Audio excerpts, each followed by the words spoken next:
Bonjour à tous et bienvenue sur ma chaîne de magie. Aujourd'hui, je vous propose un petit tour de cartes qui est vraiment super sympathique à faire.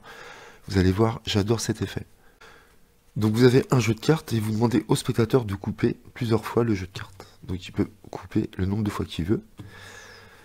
Ensuite, vous allez lui demander de couper une bonne fois pour toutes où il veut. Donc il n'y a pas de forçage. Et vous allez lui demander qu'il regarde la carte ici. Donc il va prendre la carte, il va mémoriser le roi de pique. Moi, je ne vois pas la carte, je ne sais pas la carte. On va déposer la carte ici du spectateur, vous reprenez le jeu, donc le spectateur cache sa carte et vous allez mélanger le jeu. Hop là, pardon. Donc vous mélangez bien le jeu. Donc là vous venez de mélanger, vous allez faire un ruban, et là vous retournez et vous dites au spectateur d'insérer sa carte où il le désire. D'accord? Donc vous ne pouvez pas savoir où il la met. Donc il la met au hasard ici. Si vous voulez, vous pouvez encore mélanger, encore une fois, mais c'est pas nécessaire, puisque vous avez mélangé juste avant. Et vous allez reprendre les cartes en main, et vous dites au spectateur, regardez, je vais retourner un paquet de cartes, je vais laisser des cartes face cachée, je vais retourner toutes ces cartes-là, et je reprends des cartes face cachée, et ainsi de suite. Donc là, on mélange les cartes, on prend quelques cartes à chaque fois, on prend des cartes face cachée, face visible, on prend que des cartes face cachée, mais vous voyez que quand on retourne à chaque fois, on prend d'autres cartes, d'accord? Voilà. Comme ceci, vous égalisez. Vous dites au spectateur que en faisant ça, si on coupe par exemple ici, on a un dos et une face visible.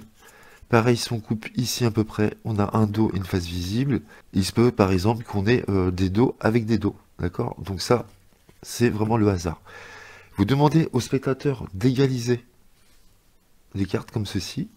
Vous faites un petit geste magique, vous lui demandez à ce moment-là sa carte, donc il va vous dire le roi de pique. Vous reprenez les cartes, vous faites un ruban, et là, c'est magnifique, puisque normalement, nous avons une seule carte de retourner, la carte du spectateur. Le spectateur peut checker toutes les cartes. Donc vous avez vu le fait de faire ça, et qu'il n'y ait qu'une seule carte de retourner, vous connaissez certainement ce tour. Mais là, ce qui est fort, c'est que la grosse différence, c'est qu'on a mélangé le jeu, et donc on ne sait pas du tout où est la carte, où est-ce que le spectateur insère sa carte. Et ça, c'est la grosse différence avec le tour qui est déjà très connu. Puisque je vous rappelle que pour faire ce tour qui est connu, il faut que vous contrôliez la carte en dessous. Par exemple, si vous faites choisir le 3 de cœur, ok, vous dites, remettez la carte ici, vous la contrôlez sous le jeu, d'accord? Donc on va couper à nouveau. Donc là, vous la contrôlez sous le jeu. Et là, vous faites votre truc, comme ça, hop, comme je viens de faire. Et ce qui est important, c'est que la dernière carte doit se retrouver ici, face cachée, d'accord? Vous montrez qu'il y a des cartes face cachée et des cartes face visible. Vous coupez vers la fin aussi pareil. Et là, à un moment, vous aurez deux dos, automatiquement, d'accord? Donc ça, vous le mettez comme ça, et le paquet de gauche, vous le retournez. Tac, vous retournez. Et là, vous voyez, on a le 3 de cœur. Voilà la carte choisie. Et là, vous avez vu que j'ai mélangé les cartes et que surtout, le spectateur a remis la carte où il voulait. Donc je ne pouvais pas la contrôler sous le jeu. D'accord? Donc comment c'est possible? Comment j'ai su où était la carte? Donc là, vous avez vu que la grosse différence, c'est qu'on mélange le jeu et surtout le spectateur remet sa carte où il veut. Donc on ne peut pas savoir où est la carte, alors que normalement, elle devrait être en dessous pour pouvoir réussir ce tour. Donc, comme vous pouvez le voir, je suis en train de trier mes cartes pour vous expliquer. Et donc, vous aurez certainement compris maintenant comment ça marche. Et c'est vraiment super bien pensé. Il fallait y penser, c'est génial. Donc, vous prenez 26 paires. Vous prenez des paires différentes à chaque fois. Et vous prenez à chaque fois les deux mêmes cartes. Donc, 2 5 de trèfle, 2 10 de cœur, 2 2 de cœur, etc., etc. Et donc, vous aurez compris que c'est hyper facile à faire puisque vous pouvez couper le jeu plusieurs fois au tout début de la routine et vous dites au spectateur allez-y couper. Donc il coupe ici. Donc alors j'ai oublié de vous dire, très important, comment savoir, par exemple il coupe ici, il regarde la carte ici, comment savoir si l'as de trèfle est ici, parce qu'il pourrait être ici, juste en dessous, voilà, il est là, ou alors s'il coupe et qu'il tombe sur l'as de trèfle, il pourrait être ici de ce côté. Donc comment faire? Bah, c'est très simple. Ce que vous faites, c'est que vous allez marquer chaque paire, chaque deuxième carte. Vous allez gratter dans l'angle, par exemple, et vous allez gratter la seconde carte à chaque fois de la paire. Et donc, quand le spectateur va couper, vous allez voir ici, il va prendre la carte. Donc vous allez voir s'il y a la marque, d'accord? Donc s'il y a la marque ici, vous savez que l'autre paire est ici. S'il n'y a pas la marque, imaginons que là il y a la marque, hein, je la mets en dessous. Imaginons, il coupe, il prend celle-ci, vous ne voyez pas la marque, donc vous savez que la carte est ici. Et donc là, vous n'aurez rien à faire puisque la carte sera déjà placée sous le jeu. A contrario, si vous voyez la marque et qu'il prend la carte ici, par exemple l'as de trèfle, vous savez que l'autre est ici. Donc dans ces cas-là, il faut mettre le jeu par-dessus et contrôler la carte sous le jeu. Donc imaginons, on coupe plusieurs fois. Donc là, j'ai pas marqué mes cartes, hein, j'ai pas eu le temps. Le spectateur coupe, il regarde la carte. Donc là, je regarde pour l'exemple, mais elle est ici. Donc là, je sais que la carte n'est pas marquée. Donc je sais que la carte est ici. Donc le spectateur mémorise et cache le 2 de cœur. Ici, on va la mettre comme ça, face visible.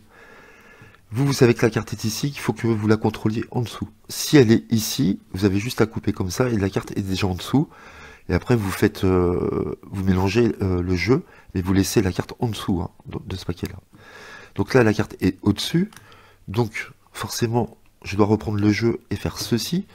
Et là, je dis, je vais mélanger le jeu. Donc je contrôle la carte, je prends la première et je la contrôle sous le jeu, tout simplement.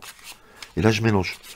Je mélange bien, justement, pour pas qu'on voit à la fin qu'il y aurait eu des paires, un arrangement de paires. Donc si je veux à nouveau mélanger, je peux à nouveau mélanger en la contrôlant au-dessus, cette fois-ci, comme ceci, et je la recontrôle en dessous encore une fois. Et vous mélangez bien le jeu, voilà. Donc la carte est en dessous. Et donc là, quoi qu'il arrive, peu importe où le spectateur va remettre la carte, votre carte est déjà en dessous. Donc voilà, c'est juste ça. La subtilité, c'est qu'on a utilisé 2 cartes pareilles, voilà. Donc là, le jeu a été mélangé, vous avez contrôlé la carte en dessous, vous faites un ruban et vous dites au spectateur, je vais me retourner, vous allez insérer la carte où vous voulez. Donc peu importe où il la met, on s'en fiche, il la met ici, vous retournez, vous égalisez. Donc vous pouvez à nouveau encore mélanger, mais là ça sert à rien puisque vous venez de le faire juste avant. D'accord, il vous est impossible de savoir où est la carte, et ça c'est vrai, mais on a le duplicateur en dessous. Voilà, donc c'est super. Donc à vous de voir si vous voulez mélanger encore, mais je pense pas que ça soit nécessaire. Là, vous prenez un petit paquet de cartes et vous dites au spectateur, regardez, je vais retourner les cartes ici. Donc, je vais avoir des cartes face visibles et je vais prendre des cartes face cachées. Je vais retourner à nouveau, je vais prendre des cartes face cachées, des cartes face visibles. Vous voyez, vous montrez bien qu'on mélange les cartes à chaque fois. Ici, comme ça. Et là, ce qui est important, en fin de compte, c'est que la dernière carte soit face cachée. Vous la mettez face cachée. D'accord? La carte du spectateur. Ici. Donc là, si je fais un ruban,